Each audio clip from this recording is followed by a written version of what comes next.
Was a wicket keeper.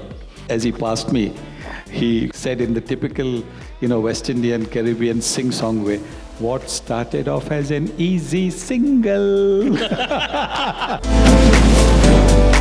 of the most intimidating things when you tour India is knowing that you're not going to face fast bowlers, but you're going to face the best spinners in the world. Whenever Test match cricket was played in Trinidad and Tobago, the Prime Minister of the country would go missing, Sonny would take over. People will say, oh, how could you guys lose to India? But not forgetting, India were the only team that beat us twice. Yeah.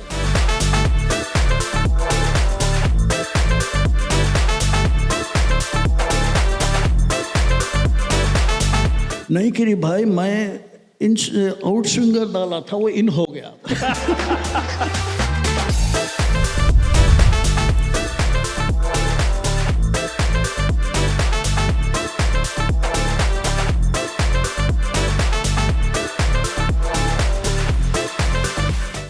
So here we are, almost ready to get started with the second edition of Midwicket Stories. Do you think maybe I could go this side? Because Any particular issue? The first test that this man played in Bengaluru, I was batting, and Van Holder came in and bowled a nice, short of leg delivery, and I flicked it really hard. And this man was at forward short leg. I think he was the youngest member of the team.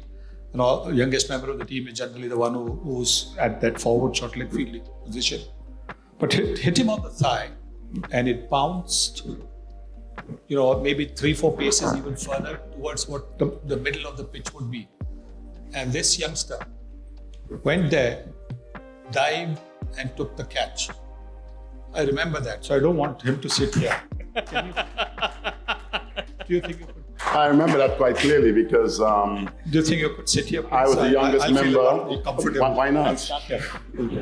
I was the youngest member of the team at the time, and I'll never ever forget the fact that whenever your captain says you got to go to bat pad, you have no questions, even though I was shaking my boots at the time, But when you have an opportunity to get one of the greatest batsmen ever to have graced a cricket pitch, that's the catch I'll remember for the rest of my life.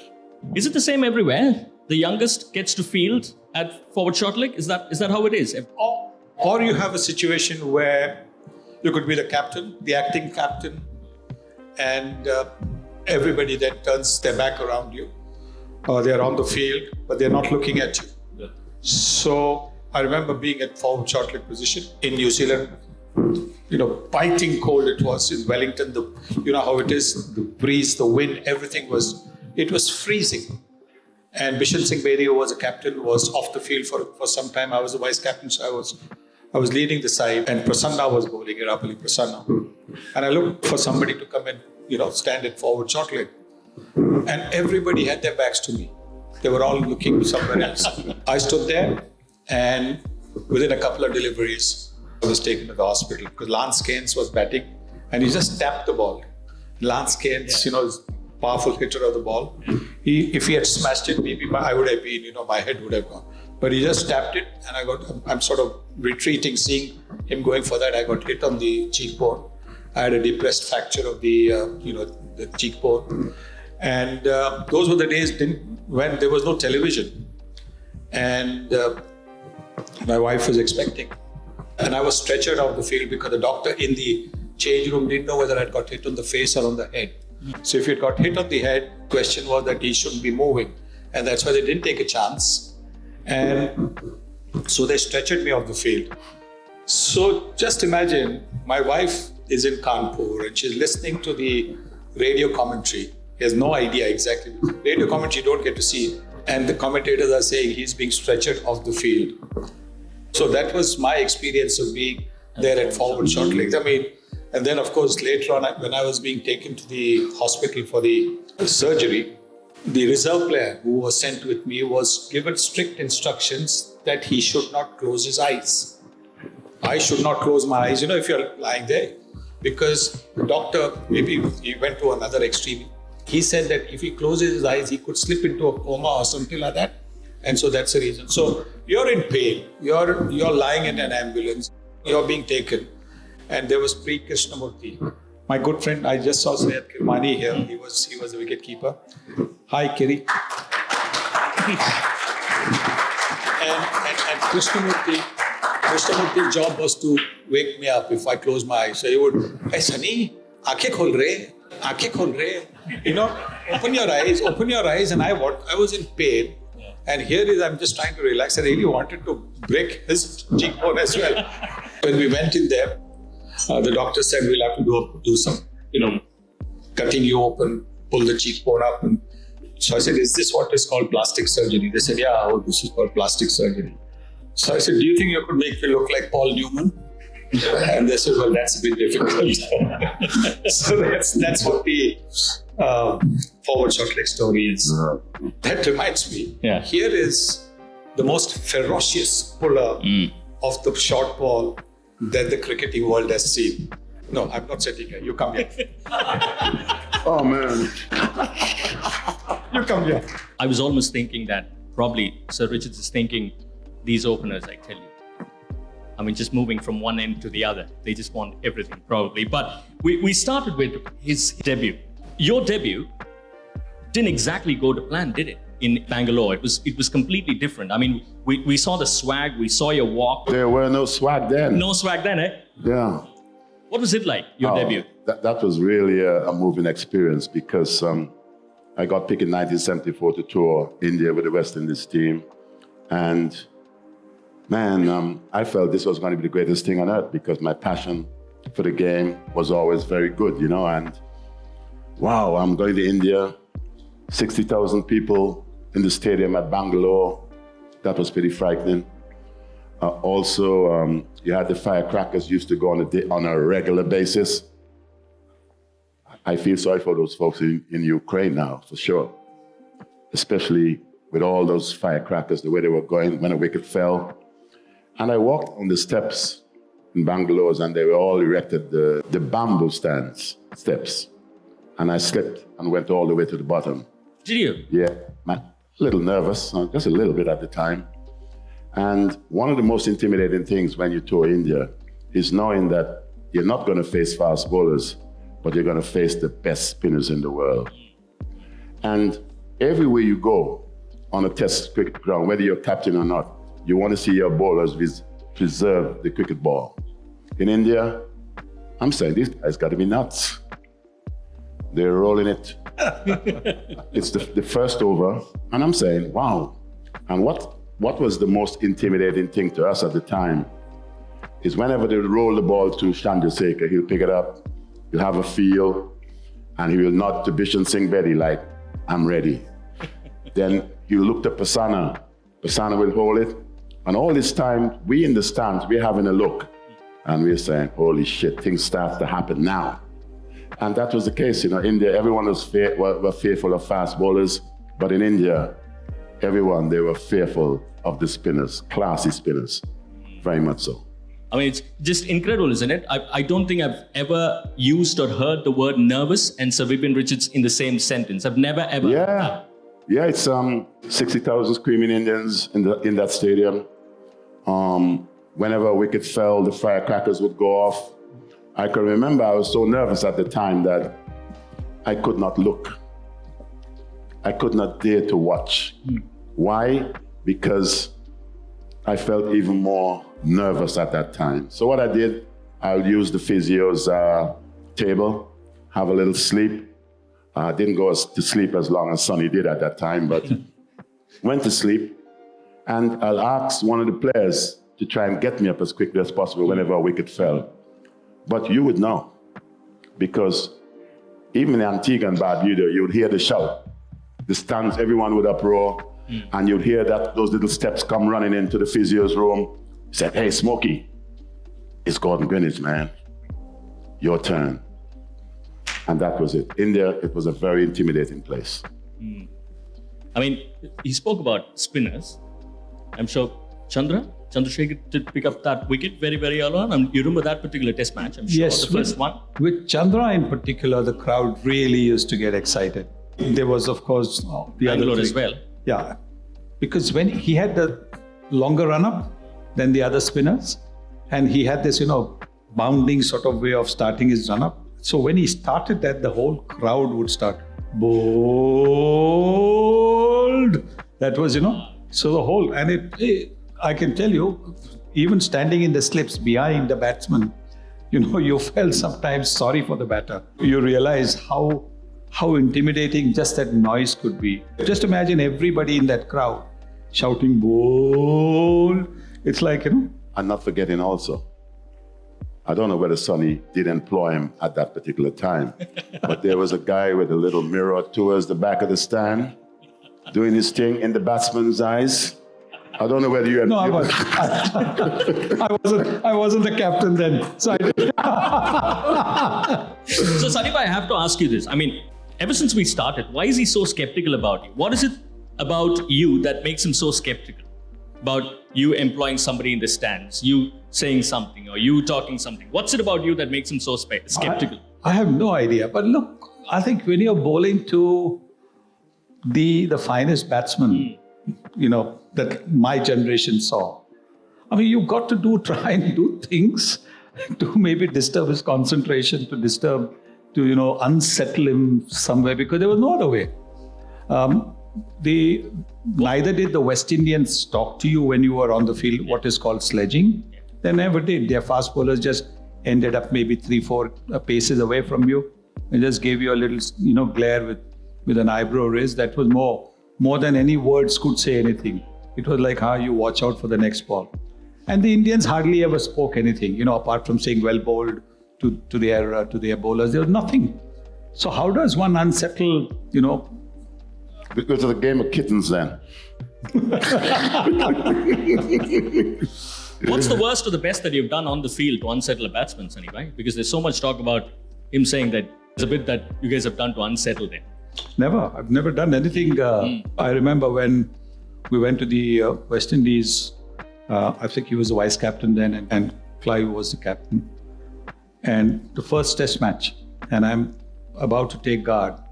And I've taken guard and just looking around. And he's in second slip, and he's, through the corner of my eye, I've seen he's taken 2-3 steps in front, obviously, and he's telling Andy was going to bowl the first ball of the series.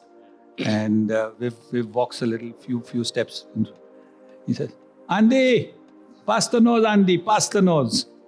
Pass the nose means bouncer. Yeah. Pass the nose. So that's what he's saying. So that was, I remember that very clearly. Or chin music. Chin music. Chin music, yeah. Smell the leather. Smell the leather. Yeah. Smell the leather. That was the extent of, there was no sledging. There was hard, the West Indian bowlers were so good, they did not need, neither the fielders nor they needed to sledge anybody. I know we started speaking about Sir Vivian Richards' debut, but I must tell you that I was just looking at a few numbers, obviously. By the time he made his debut, was just looking at the record of Mr. Gavaskar. He had 7 half centuries by then. He had 4 centuries by then. And he had a double 100 at Port of Spain as well by then. So, I mean, by the time he started, here is somebody who is already an established world beater. Listen, I'll tell you something. Yeah, sure. When you have a Californian in the Caribbean who sang a song about a foreigner, that's huge. And what Sonny accomplished against the West Indies, that no one would have ever seen that in the Caribbean. We were always taking whoever our opponents are to task. And when you have a Calypsonian who will sing a song, Sunil Gavaskar, the real master, just like a wall, we could not out Sunil Gavaskar at all. Yeah. It was, and when you get a guy who sing, because most of our Calypsonians sing songs about the local guys, but this guy, he breached everything in terms of what he did then. The fact that that's how we looked up to him. So he was a Caribbean hero from that then onwards. So anyway, I did ask him about what was it like to make his debut in Bengaluru in front of a crowd. What was it like for you when you started off in 1971? It was intimidating. Intimidating because I'd never played that kind of fast bowling before. We had played, new ball bowlers who swung the ball, and maybe the occasional bouncer. We had, fast medium bowlers, but never this kind of speed and never these number of bouncers coming every over. That was something where you didn't know whether you would be able to cope with that, because it's one thing playing swing bowling on Indian pitches. Here you are playing on harder pitches where there were, pitches like in Barbados and in Kingston, Jamaica, so shiny you could almost, see your reflection on the pitch. So, and the ball would skid. It would really skid at you at great pace and bounce. So that was what I was feeling. I know my first, I don't know whether people know about the first runs that I got in Test cricket, which were credited to me, were actually leg byes. So I tried to play a ball down the leg side. The ball hit my pad and it went down to deep fine leg. I remember taking 2 runs. It had gone, little square up. And when I looked, I saw the umpire had not, given any leg bye signal. I think to myself, at least in my first innings in Test cricket, I haven't got 0. So, Mumbai Ranji Trophy bowlers who were there, I had the ball from say 18 yards instead of the regulation 22 yards. So that way the pace of the pitch was that much quicker. So that was the only thing. And then of course going to the back of the Brabourne Stadium, the CCI, where there is a walking track. Sure. On that, get somebody to wet a tennis ball and bounce at you. That was the only kind of practice that I did to prepare against the West Indian fast bowlers. I know we are sitting down here with our heroes then. Maybe it's just about the right time also to ask them who their heroes are. The reason why I also say that is because Mr. Gavaskar did mention about Andy Roberts. He was a huge inspiration for you, wasn't he? That's right. I remember when he got his pick to play for the West Indies, I was in a bingo hall that night. Playing a bingo hall with some friends, and he came in and he said, Viv, I've just been called up to go to Barbados to play against England. Wow. When I heard that, because Andy and myself would have basically grew up together, played together in the same club team, and that to me was so inspirational. Like, I remember when he said, I said to him, good luck, Andy, all the very best. And as he walked out, I didn't want him to hear, but I said to the other guys, I'm going to be the second guy. Nice. Nice. So I always take my hat off to Andy for that. I mean, it probably would have ended even before it began, isn't it? Just rewinding a few years before. I think 17, when you were first called in to play the Leeward Islands? Yeah, is that when you started? We were going to play against, which is a rivals, St. Kitts, football and cricket.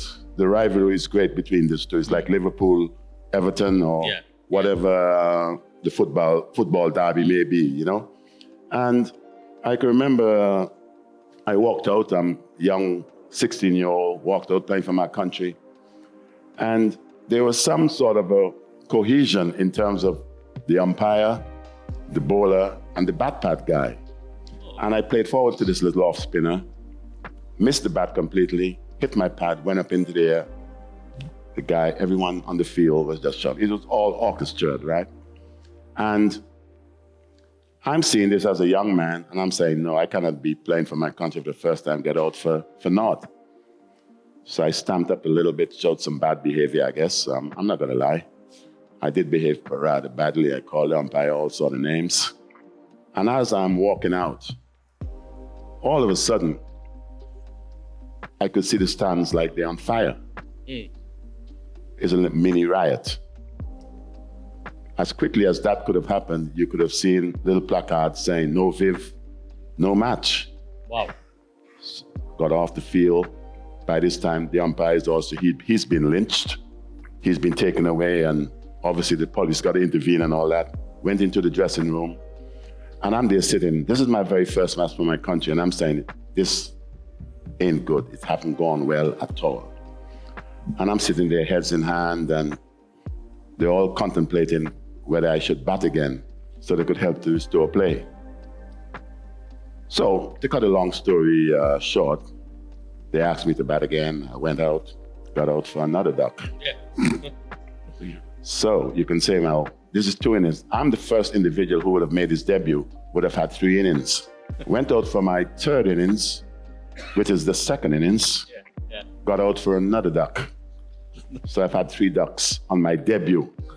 Wow. So my start to cricket just wasn't great. So I'm very thankful, grateful that everything worked out and I'm here today. Sunny bhai, what was the dressing room like? I mean, you were a youngster, being a part of that dressing room in 71. I mean, obviously when we look back at that, that was a defining moment, not just in your career, but in the history of Indian cricket. Because at last, finally, we looked at you and said, there is somebody who's standing up to the West Indian fast bowler. What was it like for you in that dressing room, those early days when you walked in?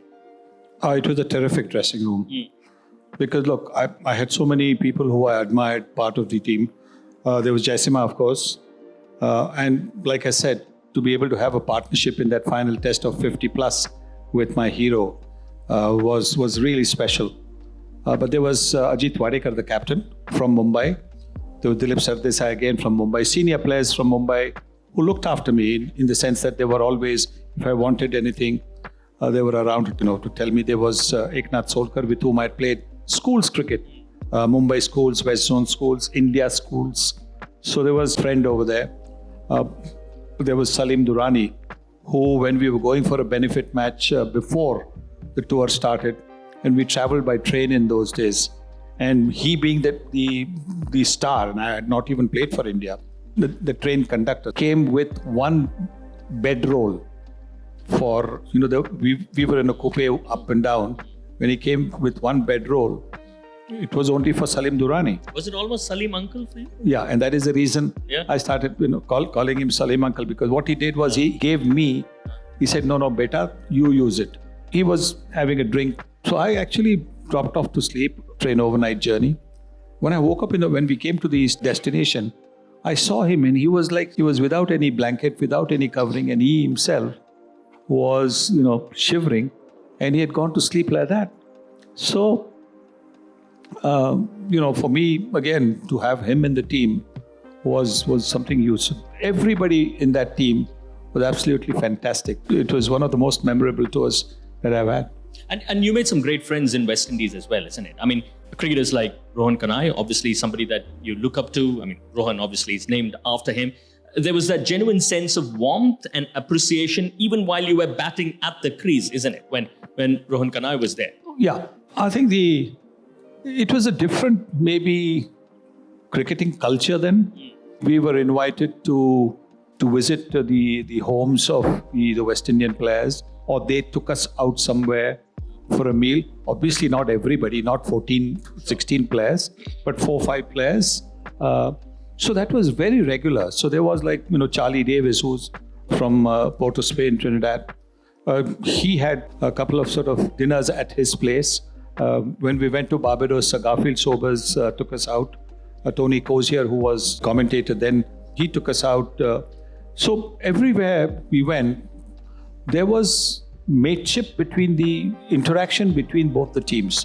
Also that time there was the practice, a tradition, that the batting team took a case of beer at the end of the day's play into the fielding team's change room and sat with the fielding team and just had a yarn about anything, not necessarily what had happened on the field of play, but just generally talking about cricket, basically. That was how it is. Today, now, you see somebody's got 100, the opposition fielders, nobody's clapping.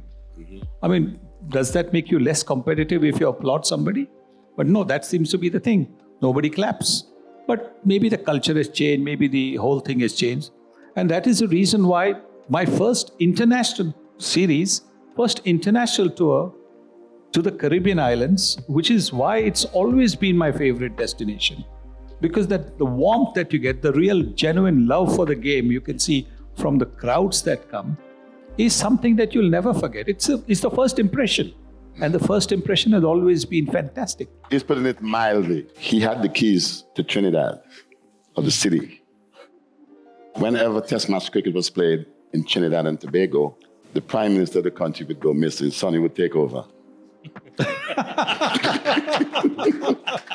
That's the power of Sonny. They believed in him big time in that part of the world. And I think you're very kind. But I remember one instance many years later. I'd retired from the game, and I'd gone to Trinidad to deliver the Sunny Ramadeen lecture. There was a Sunny Ramadeen lecture, Sunny Ramadeen, mystery spinner. So I gave my passport to the immigration, a young man, gave my passport to the immigration guy. And so before he opened the passport, he said, "And what brings you to Trinidad?" He said to me, "What brings you to Trinidad?" And he hadn't looked at me. He'd just taken the passport he was looking. And he opened my passport and he saw the name. And his next thing was, "Just like a wall. We couldn't out Gavaskar at all." So that's why, I mean, for me, the Caribbean islands, Trinidad will always remain special. So much so that I think the sense of appreciation that he spoke about from the opponents, so much so that if I remember reading it right or hearing it right, was it Rohan Kanai in the middle of your innings when you were closing in on a century, maybe one or two deliveries that you missed or didn't play as much as well as you would have expected to, while he was just going past you, he kind of said, "Let's go, let's concentrate," kind of stuff? Egg you on? Yeah, well, I mean, it was so nice of him. Sometimes, as a batter, you can lose concentration, get a little ambitious, try for a shot, which you shouldn't be trying. And he actually, a couple of times when he walked past from slip to slip, he would walk past and he'd say, "Concentrate, don't throw it away," something like that. I mean, that was phenomenal, fantastic. Yeah. Actually, we don't hear such stories at all. You miss that part in the modern day cricketing world. Those days that were better days. You heard Sonny express himself about that, the way people would react, and even expand on that. With a guy done well, you felt, and whether you rated him or not, whether you was playing as an opposition, you give him his kudos. You'd go and say, "Well done, man." Yeah, nowadays you hear Sonny speak about the fact after each day you'd have whatever your drink of preference. You'd be there and you would discuss how the days went, and even beyond, we speak about so many different things. Today, these guys haven't got any time for these things these days. I can remember I went as interim coach at the time for Malcolm Marshall, who fell ill. And I'm in New Zealand, and we had guys from the old school, Dennis Waite, who was our physio trainer, Clive Lloyd, who was manager at the time. And after the match, the guys brought around a few of the beers, and the three of us left in the dressing room having these drinks. Just as we were about to leave, Merv Dillon walked in, and he said, looked at his watch. He's looking at the management, he's looking at the coach, and he's looking at the physio, and he's saying, "Let the bus roll," meaning that it's time to go. Sure. Can you imagine that? He's a rookie telling you that. So you can see why he didn't last that long.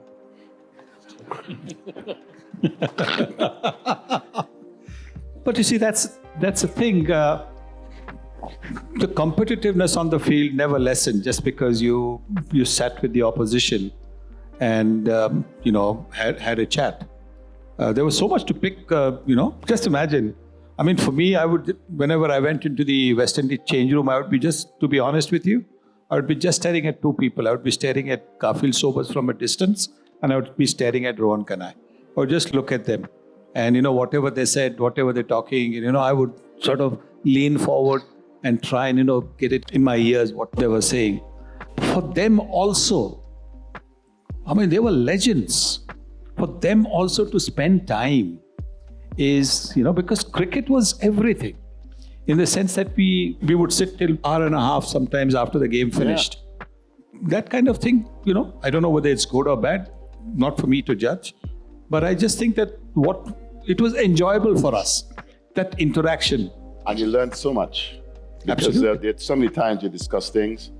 And if you're in the Australians' dressing room, for sure, the more they drink, the more information you will get. True.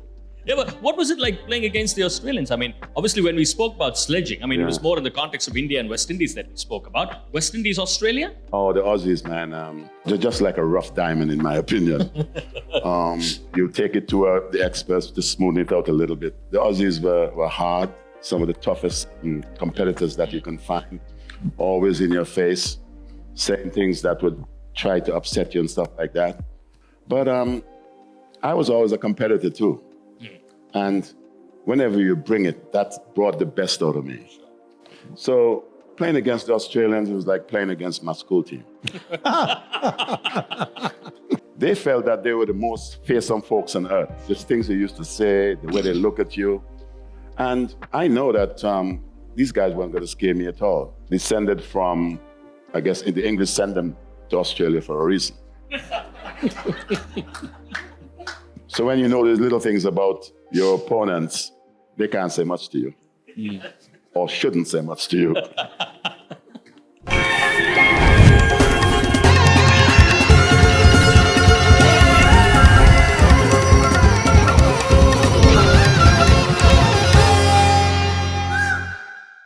On the subject of West Indies and on the subject of Mr. Gavaskar playing in the West Indies, he averages 70 versus the West Indies in the West Indies. So that's Mr. Gavaskar for you.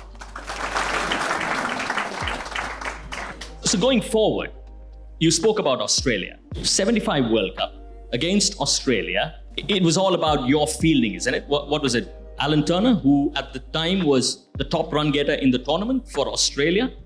You had Ian Chappell and Greg Chappell, all 3 run-outs, if I'm not mistaken, right? I mean, that was a crowning glory. I mean, how many finals have we seen where fielding has really dominated headlines? 75 World Cup final was one for that.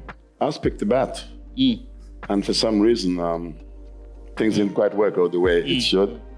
And as I said to you earlier, being a competitor, regardless of whatever you're doing on the field at that time, you're always valuable. It isn't just about maybe batting or bowling. I always felt that there was an opportunity. And the Australians at the time, they were some of the worst runners between the wickets. I must tell you that. When you hear a lot of yes, no, as a fieldsman, you're going to be in business. I can remember that particular day, Clive, I was always a keen practicer. Whatever I did hard and did it to the best of my ability. And the Aussies, they gave me some opportunities then. I think, first of all, it was Alan Turner. Then it was Ian. And then 2 brothers in the same day, man. That's huge, huh? You know, so that was it. And obviously, when you feel that you would have done something to help your team cross the line, it's always so valuable. And that helped to create more confidence, me moving forward. So then I said, well, we had done the feeling bit. Why not do some batting now? It's fascinating. I mean, you're being extremely modest and humble about how you went about doing that as a fielder. I mean, 3 run-outs. And I was also looking at the batting order then, Sunny Bhai. I mean, when he's talking about the 75 World Cup, for that, it was Fredericks, Greenwich, Kalicharan, Rohan Kanai, Clive Lloyd, and number 6 was listed Richards. I mean, you're talking about a completely different generation. You're talking about a completely different set of players. But I also did hear or read somewhere that you would much rather be in the covers and in the outfield, isn't it? Rather being at slips, because slips was boring for you. Captaincy didn't do me no justice at all. Yeah. I always felt that I was an outfielder. That's where I made my name of such. And I felt I was good as any in the field. I don't want to pump myself up too big now, but I just felt I could run anyone out. I was always aware, looking for that little opportunity where you could run someone out. And coming back to that whole Australian affair, I can remember after I retired, I went to Brunei and spent some time coaching, or supposed to be coaching, the Prince of Brunei. And I can remember leaving Brunei on my way to Singapore, final destination, London. I'm having a drink in the bar 2 hours before my flight. And I could look across the bar and there was this Aussie, you know, the Australian look. Sure. It's sort of ZZ Top, long, big, thick mustache, and the Crocodile Dundee hat. And he's staring me down. He's eyeballing me, man. And he's just looking like that. Just as I'm about to do that, I could see this guy staring me down big time. Yeah. And I'm a guy, I don't play second fiddle Sure. to anyone who's staring me that, down. yeah. So I'm staring him back down as well. I'm giving him that. Then all of a sudden, he broke the ice. He said, "Hey, man, you're Viv Richards?" I said, "What's the issue?" He looked back at me and said, "When you were playing against the Aussies, man, I hated you." I said, "Thank you." "Anyway, man, you're a great one. Have a drink with me, mate." The Aussies never leave the mate out. But talking about that fielding, I remember one incident where I played a ball. Viv was at cover point, and there was an extra cover and a mid-off, and I played the ball. This is at Port of Spain. I played the ball, I think about 10 paces away from him. And I started jogging for a single. Sure. And eventually, I didn't know how to dive, but I had to really charge the last 3-4 steps to get in. And that happened to be the last ball of the over. Yeah. Now, batters are generally known to be able to count the balls so that they take a single of the last ball, so they are on They strike. count to five For the well. Five, they count five. And I remember Derek Murray, who was a wicket keeper, as he passed me, he said in the typical, West Indian, Caribbean sing-song way, "What started off as an easy single." I'll never forget that. Because I had to really, it looked like an easy single, really. And before I knew it, he had swooped on the ball and he had a shy at the stumps. And it was really close. I'll never forget that. What started off as an easy single from Derek. And he's got that little squeaky voice, huh? Yeah, Derek. 75 World Cup. And then we spoke about we talk about possibly the best passage of Richards, the batter, after that. 75. Obviously you did speak about the fact that I was selected to bat, or I was in the team to bat, but I ended up being the fielder that I was in 75. But that period after 75, is that when the golden era of Sir Vivian Richards really start for you? I've always felt that whenever you have big occasions, that's always, if you are renowned for what you are renowned for doing, that's the best place for you to go and get your job done, finals and stuff. There's sometimes, I can remember when I started at Somerset, playing for Somerset at that time, you had individuals who, whenever they got to the finals, they would get weak, very weak, start doing all sort of things, conversations that you would have with a guy. You had to ask him, "Hey, what's going on here?" Some guys see finals differently. Some guys, at times, do not quite get the grip with the occasion. And I just felt, well, this is the big occasion. This is this is showtime, man. If you want to get things done, there's no better place to go and get it done. And I've always just looked forward to these days. I may be a little bit out of form earlier, but when it came to that final, man, all of a sudden, man, I put the blinkers on, and there was a difference in terms of what I wanted to achieve. Finals were always for Somerset, and getting that 100 against England. Oh, well, the team that you want to spank all the time. It's I was getting it's that team, because the English have always a little stiff upper lip, I guess. Always felt that they were the best thing on earth, and anyone who came to play in England could not deal with conditions. Load of rubbish. To me, and I guess Sonny can give evidence to this, it's the best place in terms of where you want to play. If you're a batsman, the scene conditions, the outfield, you get good runs, your runs for value, best place. So where's the better place to go and get it done than the folks who were once your colonial masters? Sonny, right? Yeah. Because of maybe not so much the players. Sometimes, those who are, talking about the game, writing about the game, they make it sound that way. The players are generally, okay, some of them are carrying that old sort of, attitude, but it's always, those who ruled over you, if you can, He was even stopped. One of the greatest batsmen to grace this earth was stopped from going into the place where he normally used to stick to the English. Yeah. Can you remember that a little bit as well? I remember that was reported. Some little old guy at some gate telling Sunil Gavaskar, "Who are you?" Yeah. He didn't know much about the game, that guy. I remember, maybe you can tell him the story. Yeah, it happened.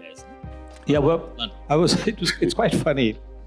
This was the rest of the world. And Viv, I wanted to bat with Viv, and Viv, pulled a muscle just before that. We were in that rest of the world team for the bicentenary of the MCC. And so Viv was there. When I read the team, I was very excited. I said, I was coming to the end of my career. And I thought this is a chance to, bat with Viv. Obviously I had to survive Malcolm Marshall and not get out because Viv would be batting at 3. That was the thing. But it was the excitement. Anyway, so I'm batting overnight. There was a team photograph for which we were asked to bring our blazers. And by mistake, I had left the blazer in the team bus. And so as I went down the steps from the dressing room, I'd entered the ground. I told the guy sitting near the entrance, I'm just going to, get my blazer. So he looked at me, continued reading his paper. And 5 minutes later, I've just come back, I picked my blazer. And as I'm going with my blazer, he says to me, Oi. That time it was oi. They used to say, Oi, where do you think you're going? So I said, well, I'm in the team and, so I'm going back to the change room. Where's your pass? And I said, my pass is up there. He said, no, you can't go. I said, but I just told you I'm going there. No? So, and he's reading a paper, the Times of London, and I'm on the front page there because I was overnight 80. And I'm showing him that's me. Yeah, that tells me more about the man, actually. Yeah. That's me. And he said, where's your pass? That was it. Luckily, it was from Antigua. The assistant manager, Clive Lloyd, was the manager of that team, and assistant manager was from Antigua, a gentleman called St. John. No, actually from Grenada. Walter St. John. Yeah. He was tall guy. Big guy. So he was coming down the steps, and he saw this little conversation going on. And he came down, and he said, what's happening? What's happening, master? He's saying, what's happening? So I said, the man's not letting me go. So he just said, what? And the guy saw the size of Walter St. John and said, yeah, you can go. So, but I'm saying to myself, here I've come to play the MCC game. They have invited me. I'm playing here. I'm overnight not out. I've got my blazer, which again tells, it's the rest of the world. Everything is there. And the man just acting, cussed. I know we're talking to batsmen pretty much about batting against those fast bowlers, but if I were to ask you, Sunny Bhai, the toughest bowler that you have faced? Andy Roberts. Why is that? Because Andy had the ability to get you out even when you were 60, 70 or 100. For a fast bowler with a brand new ball, if he gets you out, no big deal. That's that's what he's there in the team for, to get you out when the ball is hard, new, before you're set, before you've started, to see the ball well, before your feet have started moving. Getting you out, no big deal. But when he can get you out, not because of a lapse of concentration on your side, but a genuine wicket-taking delivery, he had that ability. And he had that. There were several others, I've got to say. Yeah. But he just had that, maybe just a little bit more than Malcolm Marshall. Malcolm would be a close second. There's Imran. Again, somebody who got wickets with the old ball as well. Richard Hadley. So these were bowlers who could get you out when the ball was old and had nothing in it. Viv, for you, the toughest that you faced? First of all, I would say Dennis Lilly. He had a menacing look. I think he had the beard then, or the big stick mustache. Long hair. The bandana. He looked more like a hippie than anything else. But Oh, he was awesome, regardless of whether you had the better of him or not. And I think Tony can give context to this, the fact that he'd still be there. Some bowlers, you're flogging them for a fair time or fair bit. You could see the head goes, but Dennis Lilly, he was always in your face, man. Always in your face. Very persistent, very competitive, and not without a few words as well. Oh, yeah, of course. Yeah. That's talking about your walk, talking about the swag. So was it something that you consciously developed over a period of time? It's just a natural in terms of, I know you want to own that space. That is something that you always talk about when you come to batting, per se. When I walked out, I just felt that it's like your house. You know your house well, huh? Sure. You know where the back doors are, the little getaways and stuff like that. And that's how I felt when I played. So regardless, and it's all about what you bring. Confidence, I believed in that. I believed in myself. It's not a matter that you didn't have any respect for the opposition. But at the end of the day, you've got to show your ways. Sure. And that's what it's all about. I just felt that when I was out there, I was in my bed. I felt pretty comfortable. I just felt that things may go wrong, but the start, I just felt that I'm in a good place. One of the things that I've always seen about you or read about you is the power of concentration. I mean, I think you've always spoken about the fact that you were pretty much like that as a young kid, isn't it? I mean, if you are in a hall with about 100 people around you, you could, and if everyone around you is still talking or making noise, you could still read a book at peace. Yeah, well, maybe not so much now, but then if this event was happening and I was in a corner, I could read my book without getting disturbed. Wow. It was just one of these God-given things, I think. It was the ability to shut out everything and just focus. And I think I still have it to an extent to shut out everything and just focus on what I've got to do. Just fascinating to hear that. So, I mean, obviously we speak about the 70s and therefore we obviously go to the next part of the conversation, which is the 83 World Cup, isn't it? Oh my God. Yeah, to go to you first with that 83 World Cup. Wow. Listen, man, we felt that we had that thing all sewn up. But cricket or sports, they're games of great uncertainties. And that to me proved that. We felt that we had it in the bag. Because let's forget about bowling India out for 180 or whatever at that time. But when we were batting, I felt at the time, this is going to be over. And I can remember I mistimed one, a little pull shot, I think, off Madam Lau. Yeah. Went up into the air. And funny enough, when I took off to run and saw the guy who was going after it, I can remember saying, shit. Because it was Kapil Dev. One of the most athletic individuals that you could find at that particular time. And I saw the strides, bang, bang.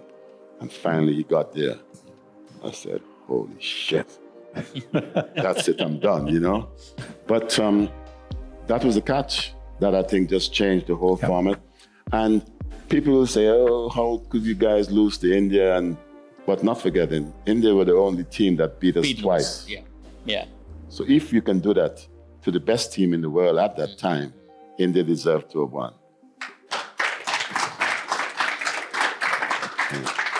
There are so many stories, Sunny Bhai, about that 1983 World Cup that you have narrated over the years. Is there any other story that is left that you can probably share with the audience here?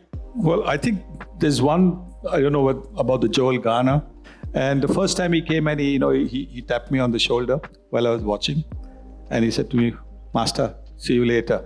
And I made the mistake of turning around saying, yeah, what time? And he said to me, don't ask no question, you won't be told no lies. so he said that to me. I said, okay, there's another 83. That's right, yeah. You want to add something, Kiribhai? That moment, 83. Sir Viv Richards and Sir Gavaskar. One incident was Balwinder Singh Sandhu, the last man to come in. And I was at the striker then, and Malcolm Marshall. First delivery of this. a bouncer.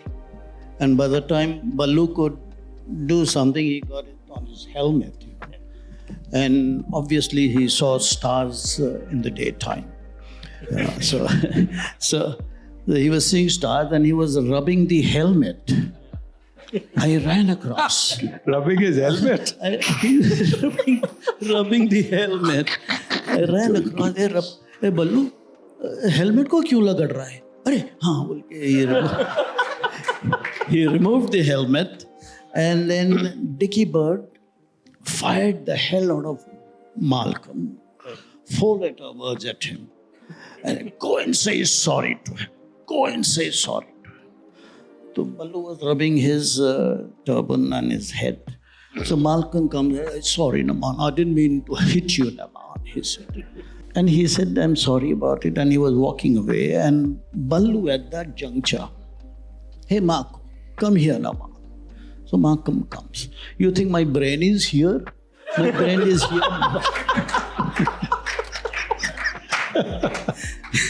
That's the incident. Right, so I could remember. And it was a wonderful moment which... and in that serious match, Ballu has got a good sense of humor. And after taking Gordon Greenwich wicket, that was the most crucial wicket. So in that excitement, everybody went to him. Shrikant is the first fellow to run on to him, jump onto him.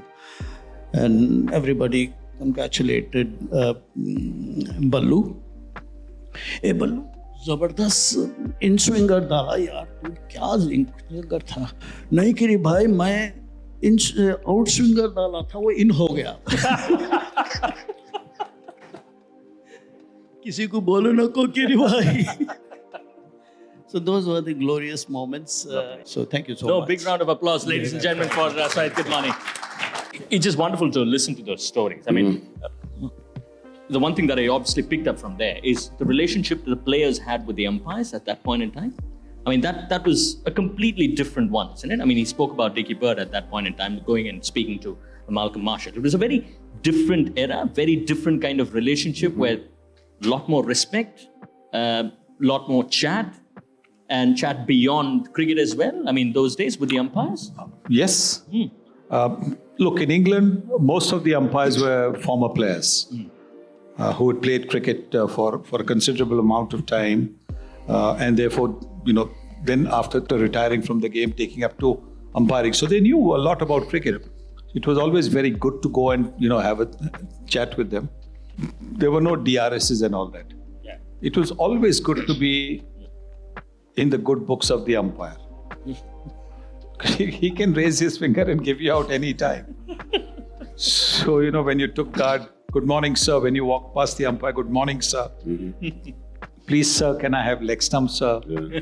So everything was sir, with great respect. So that, in case it's a close call, he's called me sir. Finger stays in the pocket, doesn't come out. It does help. I can remember an incident with Dickie Bird. You would have heard of Alan Lamb. Sure. Ian Botham apparently went into Dickie Bird's room, umpire's room, where he was doing his changing, put a phone in his pocket, hidden away, and Dickie went out onto the field, right? And they rang Dickie from off the field. And Dickie, you want to say Dickie? Dickie was a wreck. And up to this day, when you hear people speak of it, man, it was just unreal. Because this is in the middle of a match. And this phone is going off and Dickie can't find where it is in the Dickie. Oh my God. Oh man, he was fretting. He was something big time, They are the two cricketers, in my opinion, who were always thinking of something. I can remember Ian, he got me introduced to the red wine. And I can remember why you said this thing is good. He said, well, I read an article that said for the heart. So I'm saying, wow, anything that's good for the heart. Wow, I'm going to grab it. So I said, when I saw the article itself, I read down the article to the end, and it says a couple of glasses. Yeah. The way I saw Ian used to drink at the time. I said, Ian, it only said glasses, not bottles. Couple of glasses, not bottles. We would go through sometimes a couple of bottles a night because we felt that it was safe. It was the greatest thing on earth because it was good for what? The heart. 85. 83 and then 85. 85 was almost reinforcing the belief that we are there. We are up there with the very best, isn't it? 83, we just went through unscathed pretty much throughout the entire tournament, 83, and the captain here. I think over that period, the Indian started to take the one-day game a lot more seriously. Earlier on, you played 1 or 2 games. When a touring team came or when you went overseas, you played the odd game. But I think the transformation for the 83 World Cup win also started in 80-81 when we went to Australia, where it was a tri-series. So we played 5 matches against Australia, we played 5 matches against New Zealand. And we didn't qualify, but Australia and New Zealand qualified for the finals. But what it did was it actually made us think about the one-day game a lot more seriously.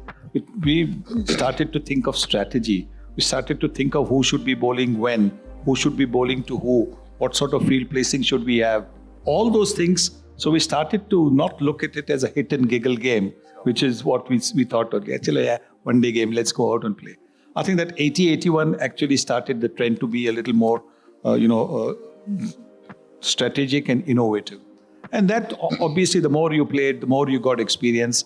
83, having beaten the West Indies 3 times.